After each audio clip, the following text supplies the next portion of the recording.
እሳት እያቀጣጠሉ እየሞቁ መኖር የሚቻል ይመስላቸው ኃይሎችም ካሉ ስህተት ነው። ዛሬም ታሪካዊ ጠላቶቻችንና ምቀኛ ጎረቤታችን ተቀናይተው የውስጥ ባንዳ ቀጥረው አገራችሁን ለማፍረስ እየሰሩ ያለበት ጊዜ ነው። እድሜ ለመከላከያ ሰራዊታችን አከርካሪያቸውን መጥቶ ተሽመድምደው ጣረሞት ላይ ያሉበት ጊዜ ነው። ጾምዶ የሚደግፍ የሚባል አካል ማለት ነው። ስለዚህ የሚያዋጣን ከፌደራል መንግስት ቀንደኛ ጠላት ነው፣ ቀንደኛ ወዳጃችን ጾምዶና ኤርትራ ሻዕቢያ ነው የሚል አካልም አለ። የኢትዮጵያ ታሪካዊ ጠላቶች የሚገዟቸውን ኃይሎች ገዝተው በስፋት አሰማርተዋል፣ ፕሮፓጋንዳ ሰርተዋል። ዛሬ ጽምዶ ብለው የክፋት ጥምረት የፈጠሩ ኃይሎች ኢትዮጵያ በደም ጎርፍ እንድትታጠብ ሌት ከቀን እየሰሩ ነው። ለነዚህ የጥፋት ኃይሎች ፖለቲካ ማለት የህዝብ አገልግሎት አይደለም፣ የኪስ ማበልጸጊያ እንጂ። ሀገር ማለት የሉዓላዊነት መገለጫ አይደለችም፣ የግል ፍላጎታቸውን ማስከበሪያ አጥር እንጂ። ጽምዶን የፈጠሩት የግብፅና የሻዕቢያ ስርዓት የአንድ እናት ልጆች ጫፍና ጫፍ ረግጠው አላስፈላጊ መስዋዕትነት እንዲከፍሉ ለመሬት እያመቻቹ ነው።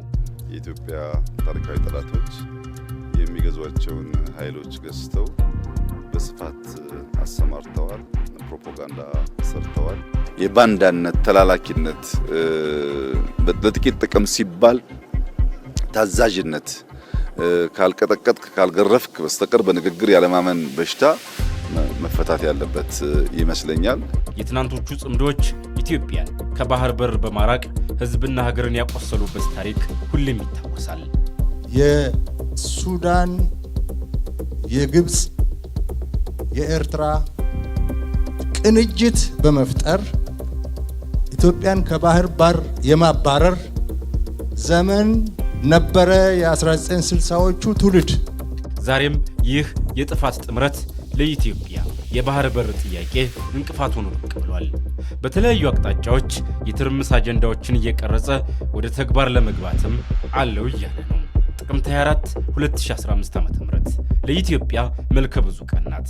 በዚህ ቀን በኢትዮጵያ ዘመናዊ ታሪክ ውስጥ እጅግ ብርቅ የሆነው በውይይት የመስማማት ባህል እውን የሆነበት ነው፣ የፕሪቶሪያ ስምምነት። ይህ ስምምነት ከኢትዮጵያ አልፎ ለቀጣናው እፎይታ የፈጠረ ነው። ለጽምዶዎች ግን ይህ ቀን ትውልዱን ከደም ጎርፍ የታደገ ሴራቸውንም ሜዳ ላይ ያስቀረ በመሆኑ ሊዋጥላቸው አልቻለም። ሰላም ለነሱ ስጋት ነው። ምክንያቱም በሰላም ጊዜ የጥላቻ ንግዳቸው ይከስራል፣ በመረጋጋት ውስጥ የሴራ ድራማቸው መጋረጃው ይገለጣል። የሻዕቢያ ስርዓትን ጠቅላላ አስተሳሰቡም ይሁን ስርዓቱም ይሁን የማስረጽ በሌላ በኩልም አለ፣ ጽምዶ የሚደግፍ የሚባል አካል ማለት ነው። ስለዚህ የሚያዋጣን ከፌደራል መንግስት ቀንደኛ ጠላት ነው፣ ቀንደኛ ወዳጃችን ጽምዶና ኤርትራ ሻዕቢያ ነው የሚል አካልም አለ። ስለዚህ ይህንን ደግሞ ሚዛኑ የሚያስተካክለው ህዝብ ነው ማለት ነው። ምክንያቱም ያ በፊት የነገርኩህ ህዝቡ የሚያዋጣን እኛ የፈጠርነው ስርዓት፣ እኛ የተታገልንለት ስርዓቱ አለ፣ ያለፈውን አልፈዋል። አሁን ግን ወደ ኖርማል ህይወታችን እንመለስ የሚል ህዝብ ጠንክሮ ሲወጣ ወደ ስርዓት ይገባል ማለት ነው። አይ አይደለም አሁንም ቀንደኛ እና ዋነኛ ወዳጃችን ወደ ሆነው ነው የሚሄደው የሚለው ደግሞ ጽምዶውን ይዞ የኢሳያስ ስርዓትን ማስረጽ ነው የሚሆነው ማለት ነው። ስለዚህ በዚህ መሃል ያለው ሽኩቻ ቀላል እንዳይመስልህ፣ በጣም ከባድ ነው። ዛሬ ኢትዮጵያ በዓለም አደባባይ ከፍ ብላ ትታይ ዘንድ የድህነት ስሟን ለመቀየር የሚያስችሉ ስራዎች እየተሰሩ ነው። ኢትዮጵያውያን እጅ ለእጅ ተያይዘው የህዳሴ ግድብን አጠናቀዋል። የኢኮኖሚ ነፃነትን ለመጎናጸፍ ሌት ከቀን እየተሰራ ነው። ይህ ያልተዋጠላቸው ኃይሎች ጽምዶ በሚል የክፋት ጥምረት ሀገር በደም ጎርፍ የምትታጠብበትን ቀን እየቆረጡ ነው። ይቅርታውን እንደ ፍራቻ፣ መተውን እንዳለማወቅ፣ ንሰብሰብን እንዳለመቻል ወስደው የታለሉ ወንድምና እህቶቻችን በየጊዜው በግራ በቀኝ ስልጣን ለማግኘት ያለው አማራጭ ኃይል ብቻ ነው ብሎ ያመኑ ወገኖች አሉ። ከጅምሯ የተቀደመች ሀሳብ ናት። የተቀደመች ሀሳብ ናት ማለት ጅምሯም መነሻዋም መድረሻዋም ይታወቃል። እሱ ብቻ ሳይሆን አባቷ ማን ነው አያቷ ማን ነው በደንብ የሚታወቅ ሀሳብ ነው። እንደ ሀሳብ ሉዓላዊነት ደግሞ ጸረ ሉዓላዊነት ሀሳብ ናት። ኢፍትሃዊ ሀሳብ ናት።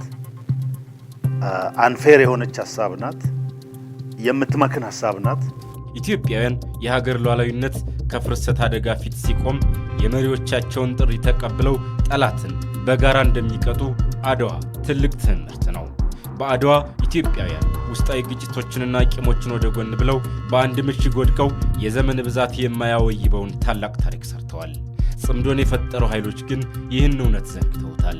ኢትዮጵያ ሁላችሁም እንደምታውቁት ጥንታዊ ሀገር ስርዓት ያውቃል፣ መንግስት ያውቃል፣ በሚያስፈልግ ጊዜ መሰብሰብን ያውቃል፣ በሚያስፈልግ ጊዜ መዝመትን ያውቃል፣ በሚያስፈልግ ጊዜ ዋጋ መክፈልን ያውቃል።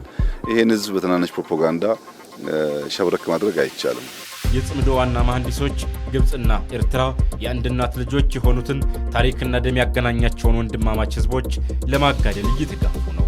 የኛ ለም መሬት፣ የኛ ለምለም ሸለቆዎች ዛሬ ለነሱ አላስፈላጊ መስዋዕትነት የሚከፈልበት የጦር አውድማ እንዲሆን መድረኩን እያመቻቹት ነው። ወንድም ወንድሙን በጥርጣሬ እንዲያይ፣ ትውልዱ በገዛ እጁ ህልውናውን እንዲያጠፋ የታቀደ ረቂቅ ወጥመድ ነው። ይህንን ታሪካዊ ስህተት ዝም ብሎ ማየት ተባባሪ መሆን ነው። ይህንን የጽምዶ የክፋት ሰንሰለት የምንበጥሰው አድዋ ላይ አብረው የተዋደቁ አባቶች ልጆች መሆናችንን በማስታወስ ይሆናል።